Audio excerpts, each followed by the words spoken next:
your child, you tried your hand at being a female impersonator?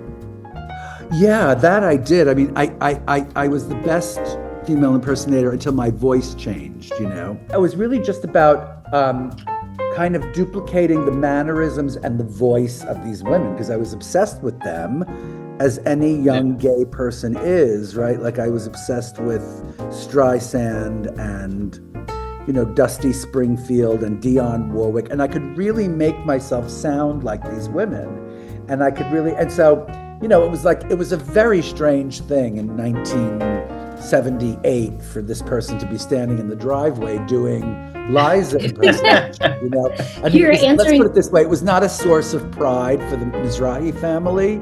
I feel like they tried their best, and the best they could do was to kind of not notice. Did you have one fan or like two fans maybe? Oh, I had crowds of people. I used to do it in the driveway in Brooklyn, in this completely suburban neighborhood in Brooklyn. And I would just, you know, like there would be 2 or 3 people and I would start doing it. And by the end of the, you know, 20 minutes or whatever, however long the set was, there were like people out, like, you know, pouring out the driveway. That's amazing. Thing. And then your parents just... And the parents were like, yeah, what's going on out there? Oh, nothing, just let's keep cooking dinner, you know, yeah. I remember later my mother told me that this one therapist, Dr. Mossy, who was in Gramercy Park, right?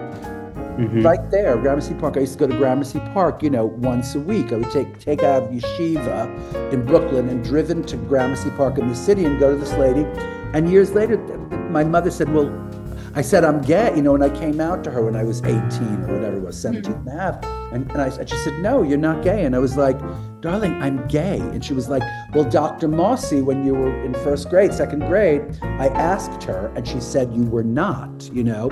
And I thought, well, bravo, Dr. Mossy, you know. And also, thank you, Dr. Mossy. You took a blood test and everything, yeah. She gave me a leg up, you know, like get out of there and then maybe break it to them gently. Right. And you know, and I did birthday parties with these puppets, with hand puppets. I had marionettes in the garage. This really like intensely beautiful. It would take me like 3 hours to set up this crazy puppet theater at birthday parties, which I did every Sunday. Unrequested? What'd you say? Unrequested? No. I would get booked for kids' birthday parties. When I was like 13, 14 years old, I would get booked in like, you know, into like 7 and 8 year old birthday parties, like in Brooklyn. And my mother or father would drive me with these huge bags and I would unload and set up, and it took hours to set up. And it was so crazy. And I had these different shows that I did, you know. I didn't go directly into show business from high school, because I went to high school of performing arts where I was an actor, you know, and something told me I would mostly get roles like that, like Amos, you know, I would get character roles, which had I understood that I could actually get character roles, I would have completely done it, you know, because that's my first love. But I was so convinced I would never get cast in anything, you know. So I chickened out and I went into fashion, you know, a much easier industry. Yeah. Oh, yeah. Played it safe. I don't know what I was thinking, but it was in New York, it just felt like more tangible than going out and auditioning for parts, you know? Yeah. You made your Broadway debut in Chicago at the age of 60. Yes, I did. So, and you were Amos Hart. I'm curious why Amos and how it came to be. In order to get people to understand that I was actually in show business, I had to be in show business again, you know, in a very big way. And that was a platform, that was a way for me to, and it was an incredible experience. It was my first time in a Broadway show. You know, obviously not my first time in a show, because I was on Broadway for 2 years practically. But it was my first Broadway show. And it was my first Broadway show that I wasn't on stage the entire time, you know? And it was rough. I mean, it was just rough because it's Broadway and the expectations are so big. And it's actually such a great show. Chicago is just, you cannot kill that damn show. It's just a very, very good show, you know? And that brings us to Caramoor. So is there a reason that you were drawn to it?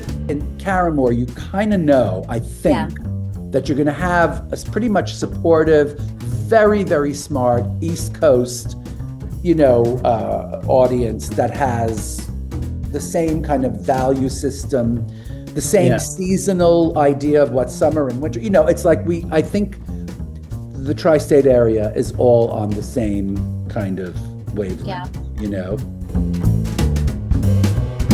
And this is Pride. I mean, you're going to be there for Pride Month. So how important is it to you that this is the time that you're going to Caramoor to celebrate Pride? So much. I love that so much. I mean, I hope there are some gay people in Caramoor.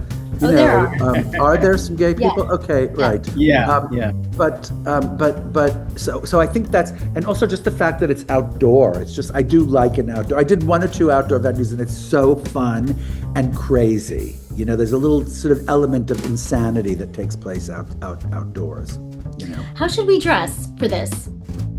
Yeah. How should everyone dress? I think you should dress, casual, chic, some sort of I would say some kind of a leopard print and maybe fake fur. Given your life as a designer and now in music as well, do you see sounds? Do you see music? Well, is that because you're talking about synesthesia? Yeah. Yeah, okay, yeah. I mean, that happens. That does happen.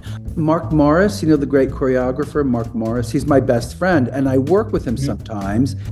We were talking about this Brahms, I think it was Brahms, and I said, oh yeah, that'll just be all lilac and purple and shades of purple. He was like, I was like, yeah, that's what the music says. It's when you listen to that music, or when you listen to certain, there's certain Wagner and you can't not see a kind of golden yellow color. You can't not associate that with a golden yellow color, And so Mark was like, no, darling, I think that's classic synesthesia. And he was right, He told me, also Dr. Mossy told my mother that I had synesthesia as well.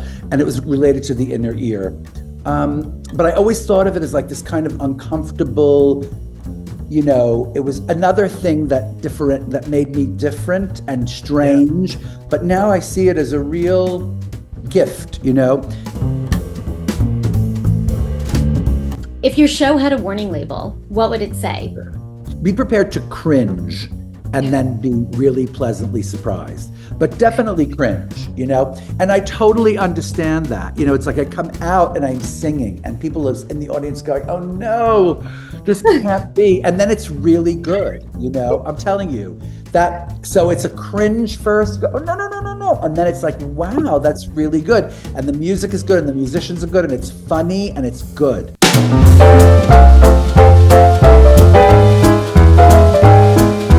Michael Jackson or Sabrina Carpenter? Michael Jackson. Because I don't know who Sabrina Carpenter is. How about that? Oh, is that she's a crazy cute. thing to admit? She's adorable. She is. I bet. But I just, I do know who Michael Jackson is, and I also think he's a genius. Yeah. What is your spirit animal? My spirit animal. Does it have to be an animal, or could it be anything? We'll take whatever you got. My spirit animal, I would say, I know, an owl. Okay, this is a footwear question. Crocs or Docs?